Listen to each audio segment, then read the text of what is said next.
Hello, friends. This is Theron, your Astro Vibe Coach, and I am here today to talk about the fourth and the final part of the Midlife slash Spiritual Awakening series. Today, I will be talking about Uranus opposing Uranus.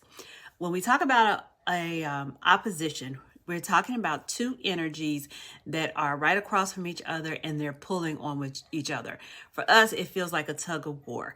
And the way to release that tension or that pull that we have is to try to find a way to balance the two energies. Uranus opposing Uranus genuinely comes after the Pluto square Pluto and the Neptune square Neptune. So it's the last of the midlife crisis transit or spiritual awakening transit. It happens between the age of 41 and 45. Depending on when the first one starts, it's like I said, it's the latter of the three. So it can be up until 45 before you're even finished with this midlife crisis. Uranus is the natural ruler of Aquarius.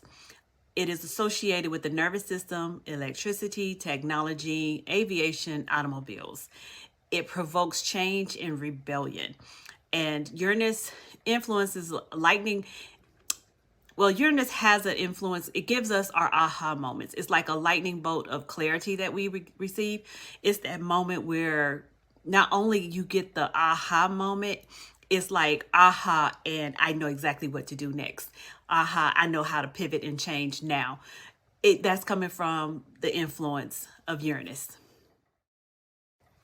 Uranus does not like complacency or groupthink. It is a catalyst of change to get us to break the habit of being ourselves. It knows how to rock the boat, and it will rock the boat to get our attention. The lightning bolt clarity creates, like I said, that shift or that pivot that makes one take action. The difference between Uranus and Pluto. Pluto will burn things completely down to nothing, to ashes, to create a healthy soil for something new to grow. Uranus, on the other hand, doesn't necessarily burn it all the way down, but Uranus will create enough of a pivot and change to make reformation, like reformation, to make you to work within the confines of the structure, but create something new there. So think of, because it's about lightning, so think about a house that's been struck by lightning. You don't necessarily have to tear the whole house down, but there's definitely work. You can't ignore having to do the work and repair the roof or whatever other damage that lightning bolt has caused. That's more what Uranus, it won't knock it all the way down, but it's going to make you pay attention to what needs to be fixed and know that you have to take action to get it fixed. Just like the other ones, Uranus is a generational planet. It takes 6 to 7 years to pass through a sign. Since we're using the transit of Uranus and Taurus that's currently taking place, our opposition is Uranus in Scorpio.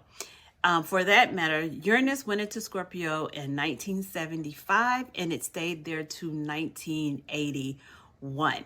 So if you were born between those years, chances are you have been affected by this transit or currently are being affected by this transit. What is added to this opposition for the people who are being affected by this is that Uranus that is in Taurus, it has been traveling pretty close to the nodes, north and the south node.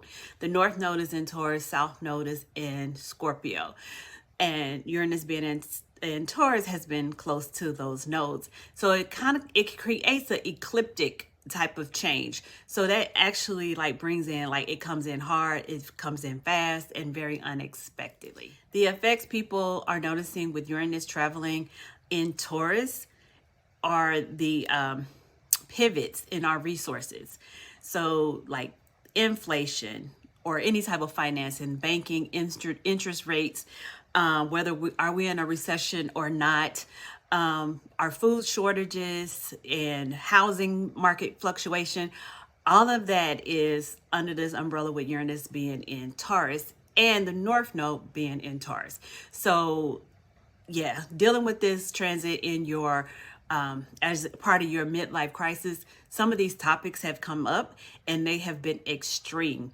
And having Uranus and Scorpio in your natal chart, you've already experienced extreme instability. Chances are, because theoretically, Scorpios can merge resources with people to create and build a life. If Uranus is sitting there, and that's who I'm talking to, those people. If Uranus is sitting there, you have had extremes where things have been like gifted to you out of nowhere, unexpectedly, like inheritance, maybe some relative you never even met, but just something has been gifted to you unexpectedly. But then you also had to let things go unexpectedly as well, whether that's a relationship or finances. And it comes in so quick, it makes a pivot, it makes a change, and it may create a sense of instability and a lack of trust wherever Scorpio resides in your natal chart.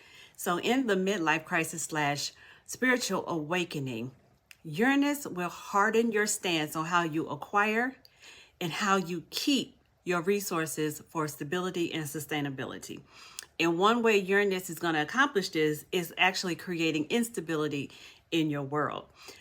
And this is what I mean by instability: unexpected pregnancies, unexpected deaths, unexpected loss of jobs, or an unexpected promotion. You was chosen for something that you didn't even apply for. These unexpected events and situations force you to adjust. You don't have a choice. It makes you have to move and pivot. So the shifts and the pivots that happen in your life cause you to redefine and reevaluate what it means to merge your resources with someone. You begin to take account on who you can let in, who you can let stay, and who you need to let go.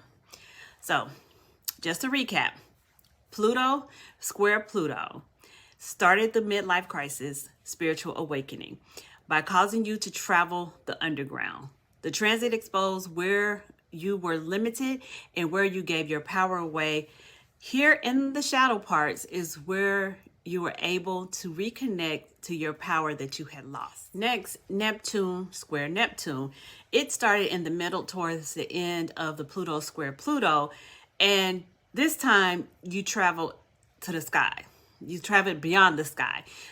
This was more dreamy, visionary. You could probably have downloads from spirit because it exposes your uncertainties, your insecurities.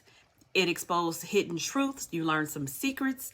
And you learned what type of connection you have with spirit or with your higher self. It also showed you how you show up for your loved ones, how you care for other people, and how you are cared for. This is where you begin to understand exactly what you are in control of and what do you need to surrender. Last but not least, we're here with Uranus opposing Uranus, and it creates happenstances that invites change.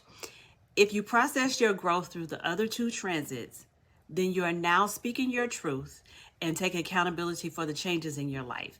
Your focus is clear and you've reduced the outside noise and distractions. If you resist the growth, your anxiety has heightened and there is stress on your nervous system. You are trying to hold together everything that has asked to be released. Try loosening your grip a little bit. Our journey in life is consistent pursuit of harmony and balance of the mind, body, and spirit. We go through seasons of ups and downs that are intended to help us grow. No, it's not fair.